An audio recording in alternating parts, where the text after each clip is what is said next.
আমাদের সকল পর্যায়ে নেতৃবৃন্দ যারা রক্ত দিয়েছে তাদের জন্য আজকে তাই আমি বলবো বন্ধুরা, ভয়ের কোনো কারণ নাই। অনেকে ভয় দেখাচ্ছে এই দেশে নির্বাচন বানচাল করা যাবে না। ডেডলাইন হয়েছে আগামী ফেব্রুয়ারির মধ্যে নির্বাচন হতে হবে।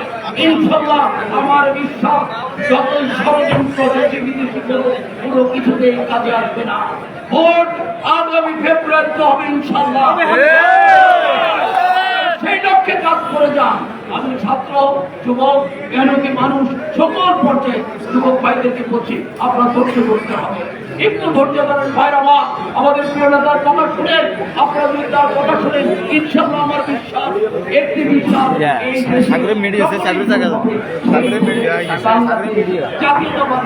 বিপুল ভোটে জয়লাভ করবে এবং সরকার আমাদের দল আজকে মানুষের কাছে সবচেয়ে প্রিয় রাজনৈতিক দল। এই দলকে সহজে কেউ পদানত করতে পারে না। তবে একটি কথা স্মরণ রাখতে হবে, ইতিমধ্যে অতীত স্বৈরাচাররা আবার মাথা চাড়া দিয়ে উঠেছে, ষড়যন্ত্র শুরু করেছে। বিএনপি যাতে ক্ষমতায় আসতে না পারে তার জন্য পৃথিবীর বিভিন্ন দেশে তারা ধর্ণা দিচ্ছে, বিভিন্ন এজেন্সিতে তারা যাচ্ছে। কোনোভাবে নির্বাচন করা যাবে না। আমরা বলতে চাই বন্ধুরা আমার, এই ব্যাপারে আপনাদেরকে সজাগ দৃষ্টি রাখতে হবে। কোনোভাবে সকল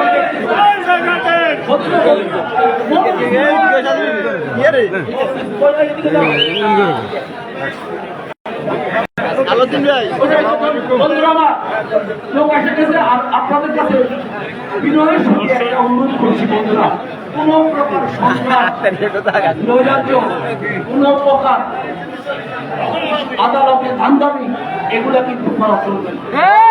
আমাদের নেতা জনাব তারেক রহমান ইতিমধ্যে বলে দিয়েছেন এই দেশে আর কোন সন্ত্রাস নৈরাজ্য করা যাবে না।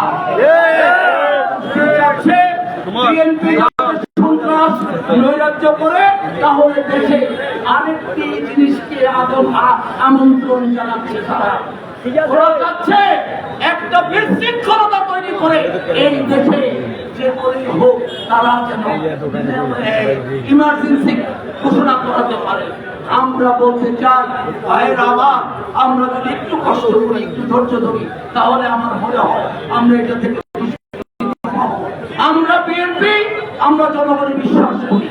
আমরা বিএনপি এদেশের মানুষ, আমরা চাই ভোট যে কোনো মূল্যে একটি তত্ত্বাবধায়ক সরকারের অধীনে যদি নির্বাচন হয় ইনশাল্লাহ বিপুল ভোটে আপনাদের সরকার গঠিত হবে।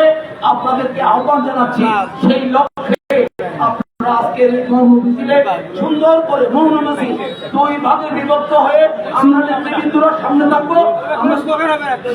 কোনো স্লোগান হবে না, কোনো স্লোগান নাই।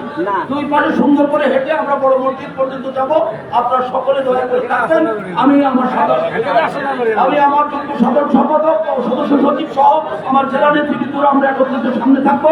আপনারা সুন্দর করে অংশগ্রহণ করবেন। সকলকে ধন্যবাদ। আসসালামু আলাইকুম ওয়া রাহমাতুল্লাহি ওয়া বারাকাতুহু।